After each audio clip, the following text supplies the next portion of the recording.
All right, so we're on the last question, question 7 for practice exam 5. So we're going to do part A, at least in this video. For this part A, we want the vector, the parametric, and the symmetric equations for the line passing through two given points. So we know that we need a point on the line and a vector parallel to the line to uniquely determine the line. And so if you think about it, given 2 points, that actually does both jobs for us. So we clearly have our choice of 2 different points that we can choose, to be that point on the line. And then we can just take the space vector that starts at one of these and ends at the other to be the vector parallel to the line. And of course this will work. So either way, we have 2 points. Right, and what I'm saying is we want to take this vector that basically points from one to the other, and that will be the vector that we'll use for defining our line. Okay, so either way, we want to find this vector v, and we're just going to take it to be the space vector that connects these 2 points. So either way, we'll have components. Let's just say that 2, 1, negative 3, that's the terminal side, and this is the initial side. So this is going to be 2 minus 0. It's going to be 1 minus 1/2, and it's going to be minus 3 minus 1. Okay, so v has components equal to 2, 1/2, and negative 4. Okay, so these are the components of the vector that's parallel to the line, right? So in essentially, my line is just going to look like this, right? So here's my line, here's my vector v connecting these 2 points, whichever points. So I guess technically in my picture now, this is 0, 1/2, 1, and this one is 2, 1, minus 3, and so maybe you have to draw some wonky coordinate system for that to actually work out in the orientation that I've drawn it here, but either way, nonetheless, it works, right? So here's our vector. Like I said, we have a choice to pick either of these points. It really doesn't matter which one you pick. I'll just pick this first one because, why not? So basically, R naught is going to be equal to the space vector for this point, or sorry, the position vector for this point. So it'll just have components 0, 1/2, 1. Okay, so this is the position vector for that point that is on the line. And then our R, this is just going to be, x, y, z, our variables, x coordinate, y coordinate, z coordinate. But either way, then the vector equation for this line is just going to look like this. So it'll be R equals R naught plus our parameter times our vector parallel, right? And this will be for all values, all real values of t. Okay, so either way, the way that I would write this in terms of, everything that I have up here is, so x, y, z, right? These are determined by R naught, the point that's on the line, so 0, 1/2, 1, plus t times this vector v, so 2, 1/2, negative 4. Okay, so this is our vector equation for our line defined by these 2 points. All right, let's talk about the parametric equation.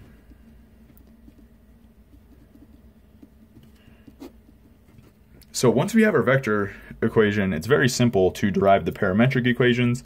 Essentially, we're just writing down, all of the coordinates being equal with these vectors. And so what I mean by that is we're writing x is equal to 0 plus 2t, right? 0 plus 2t. That's what would be in the first coordinate. X is the first coordinate, so boom, those are equal, right? Y is equal to 1/2 plus t times 1/2, so this is 1/2 plus 1/2 t.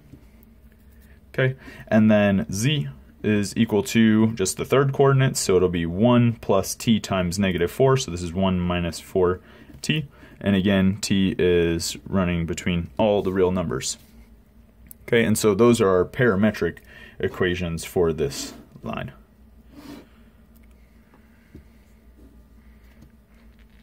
Okay, and now for the symmetric equations. And again, once I have the parametric equations, the symmetric equations are really easy to write down. So essentially, I just want to write for each one of these equations, I can solve for t, and then I just want to equate all of those solutions for t.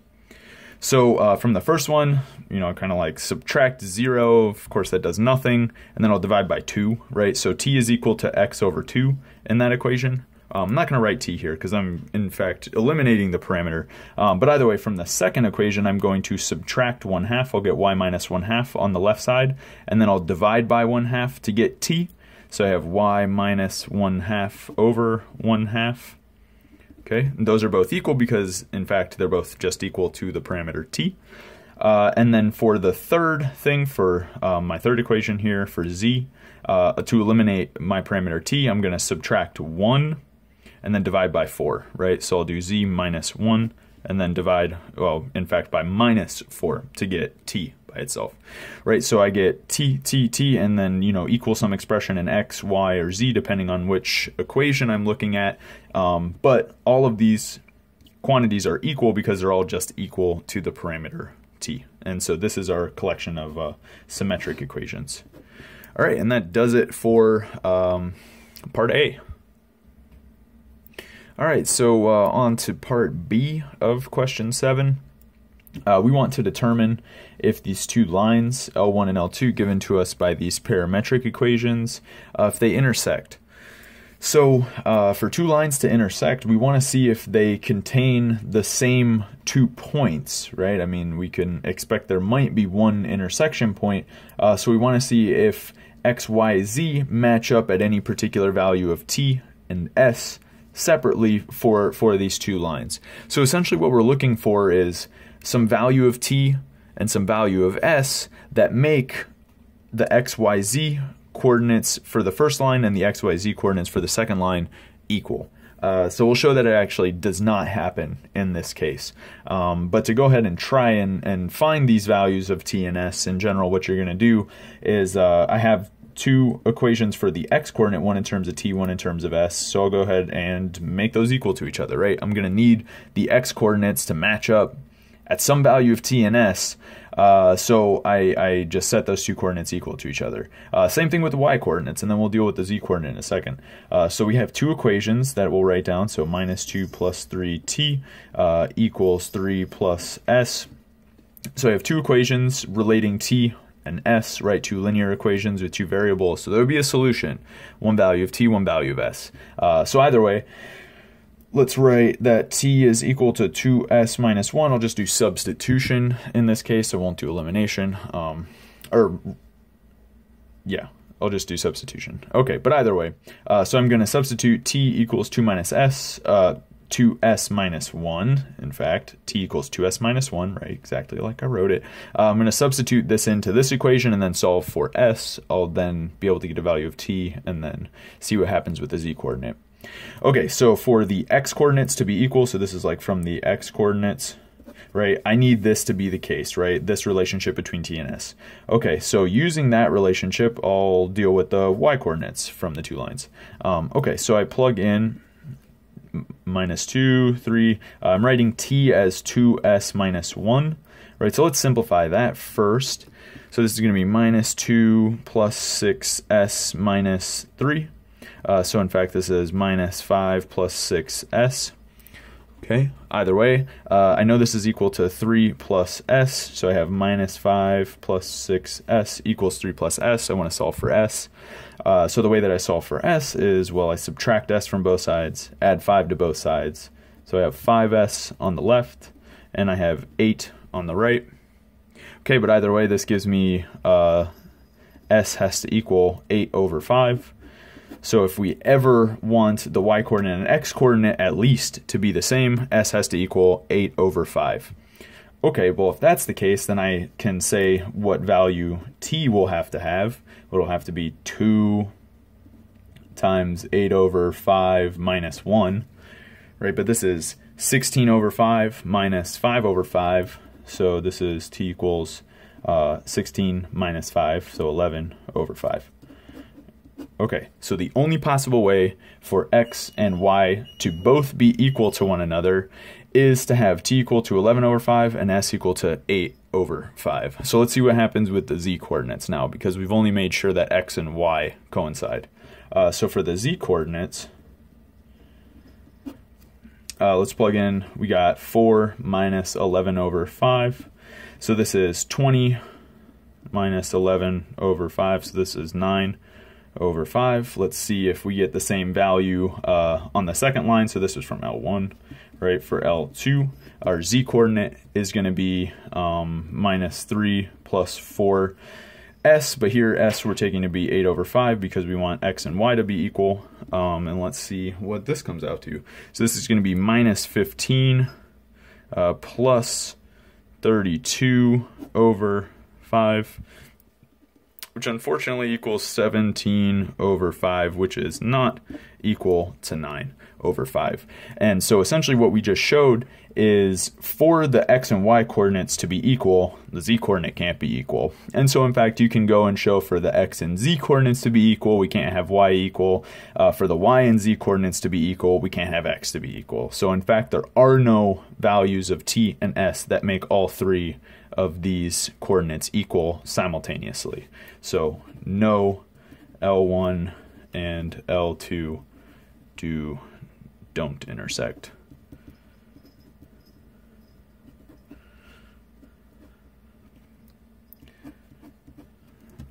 Okay, so that concludes part B, and let's move on to part C now. All right, so we're on part C of question 7. We want to show that the equation of a plane passing through a particular point with a normal vector, well, we want to find the equation of the plane passing through this point with this normal vector. So we can recall from class that the linear equation for a plane takes this form. So it'll be ax plus by plus cz plus d equals 0, where the normal vector has components a, b, c. So these are the things that multiply our variables x, y, and z. And this d is equal to negative the dot product of n and the position vector of a point that's on our plane. So in this case, we'll turn this point into its position vector. So with components, negative 1, 1/2, 3, we'll take the dot product with n, take the negative of that to get this d, and then we'll just write the components down from our normal vector. So in our case, the normal vector is equal to I plus 4j plus k, and so component-wise, this is just 1, 4, 1. Okay, so we have ABC already. We're like 3/4 of the way there, right? And so we just need to compute d now, and this is negative the dot product of n with our position vector here. So this is what we're going to do.